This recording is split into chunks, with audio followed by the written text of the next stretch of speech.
नमस्कार मैत्रिणींनो, माझ्या यूट्यूब चॅनलमध्ये तुमचे स्वागत आहे। आज आपण जाणून घेणार आहोत की स्वामी समर्थ महाराजांचे नाव घेतलं तरी मनात एक वेगळी शांतता मिळते, श्रद्धा आणि शक्ती निर्माण होते। तर आपण पाहणार आहोत 7, 9, 11, 21, 51, 108 गुरुवार साधना ही कशी करायची। ही संकल्पना अनेक भक्तांमध्ये लोकप्रिय आहे। ही साधना म्हणजे काही जादूचा उपाय नाही, तर श्रद्धा, सातत्य आणि मनशुद्धी यांचा एक आध्यात्मिक प्रवास आहे। खाली मी तुम्हाला हे सगळं कसं करायचं, काय करायचं आणि त्यामागचा भाव काय आहे हे मी योग्य सोप्या मराठीत भाषेमध्ये समजून सांगत आहे। स्वामी समर्थ साधनेचा अर्थ काय आहे, तर स्वामी समर्थ महाराज हे अक्कलकोटचे दत्तावतार आणि मानले जातात। त्यांची भक्ती म्हणजेच भयातून विश्वासाकडे जाण्याचा मार्ग होय। गुरुवार हा दत्तगुरूचा दिवस आहे मानला जातो, त्यामुळे या दिवशी केलेली साधना अधिकच प्रभावी आणि मानली जाते। पण इथे प्रभाव म्हणजेच मानसिक शांती आणि आत्मविश्वास आणि श्रद्धा वाढणे होय। 7, 9, 11, 21, 51, 108 हे आकडे जपसंख्या किंवा गुरुवारची शिस्तबद्ध साधना दर्शवतात। तर मैत्रिणींनो, ह्या संख्याचा अर्थ काय आहे? 1234 म्हणजे 7 गुरुवार साधना। 7 गुरुवार सलग स्वामींचं नामस्मरण, नवीन सुरुवात करण्यासाठी, मन स्थिर करण्यासाठी, मन शुद्ध शांत करण्यासाठी हे उपाय केले जातात। 9 गुरुवार साधना काय आहे? थोडी अधिक श्रद्धा आणि संयम आवश्यक आहे। अडथळे कमी होतात असा विश्वास आहे, जीवनात अडचणी येत नाहीत। 11 गुरुवार साधना कशी आहे बघा। मनातील भीती, चिंता कमी होते आणि करण्यासाठी हा उपाय मनात नकारात्मक विचार नाही येत। आत्मविश्वास वाढवण्यासाठी 11 गुरुवार साधना केली जाते। 21 गुरुवार साधना का केली जाते? मोठ्या संकल्पनासाठी आणि नोकरी, जसे की आरोग्य, कुटुंब आणि सातत्य आणि संयमाची परीक्षा, ह्याच्यासाठी 21 गुरुवार साधना केली जाते। 51 गुरुवार साधना कशी केली जाते? दीर्घकालीन भक्ती आणि जीवन बदलण्यासाठी हा मोठ्या श्रद्धेचा टप्पा आहे, म्हणून 51 गुरुवार साधना केली जाते। 108 गुरुवार साधना कशी केली जाते?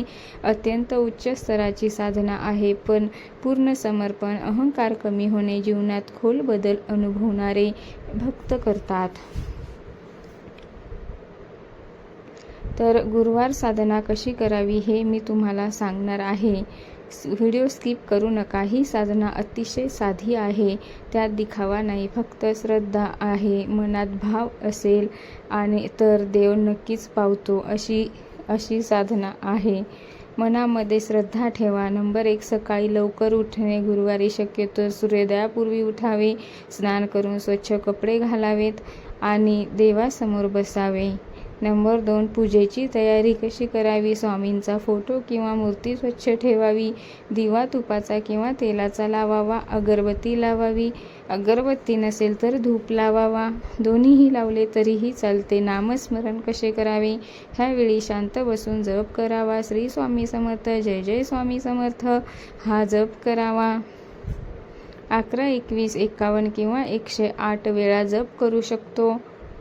शक्य असल्यास माळ, रुद्राक्ष, तुळशी वापरावी।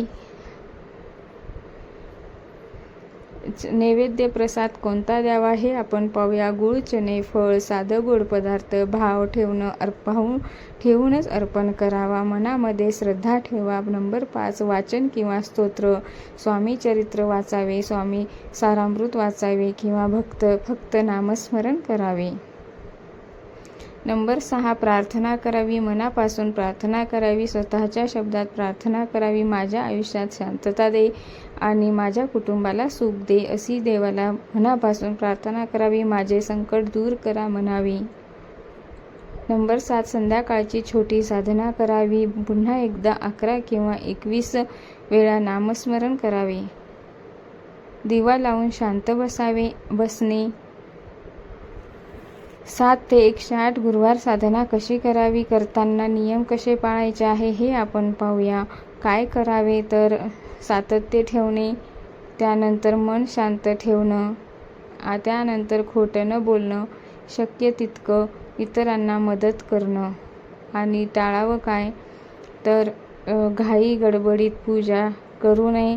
केवळ इच्छा पूर्ण करण्यासाठी ही डील समजणं असे नाही. राग द्वेष करू नये, कोणाशी खोटं बोलू नये. ह्या साधनेचा खरा अर्थ आहे की लोकांना वाटतं की 21 किंवा 108 गुरुवार केले की लगेचच चमत्कार होईल, पण खरं तर अध्यात्म असं सांगतं की संयम ठेवा. ही साधना म्हणजे मन बदलण्याची प्रक्रिया आहे. आणि भीती कमी होऊन विश्वास वाढतो, तर निर्णय क्षमता सुधारते आणि जीवनात स्थैर्य येतं. कोणता टप्पा कोणासाठी योग्य आहे तर 9 शिक्के 7 गुरुवार. थोडी श्रद्धा असलेले 9 किंवा 11 करतात. मोठा संकल्प असलेले 21 करतात. दीर्घ भक्ती असलेले 51 करतात. पूर्ण समर्पण असलेले 108 करतात. स्वामी भक्तींचा खरा संदेश असा आहे की स्वामी समर्थ महाराज हे नेहमी सांगतात की असा भाव भक्तामध्ये आहे आणि भिवू नको, मी तुझ्या पाठीशी आहे. ही साधना त्या विश्वासाला वाढवते. शेवटचा महत्त्वाचा मुद्दा असा आहे की ही साधना जादू नाही, ती एक आत्मिक शिस्त आहे. जर मन शुद्ध, श्रद्धा खरी असेल आणि सातत्य असेल तर नक्कीच माणसाच्या विचारामध्ये आणि बदल होतो आणि तेच खरं परिवर्तन आहे. जर तुम्हाला व्हिडिओ आवडला असेल तर लाईक, शेअर, सबस्क्राईब करा आणि कमेंट्स करायला विसरू नका. असेच नवनवीन व्हिडिओ पाहण्यासाठी बेल आयकॉनला क्लिक करा आणि कमेंट्समध्ये लिहा श्री स्वामी समर्थ. जय जय स्वामी समर्थ. स्वामी समर्थ महाराज तुमच्या सगळ्या इच्छा पूर्ण करो हीच मी मनोकामना करते. श्री स्वामी समर्थ. धन्यवाद.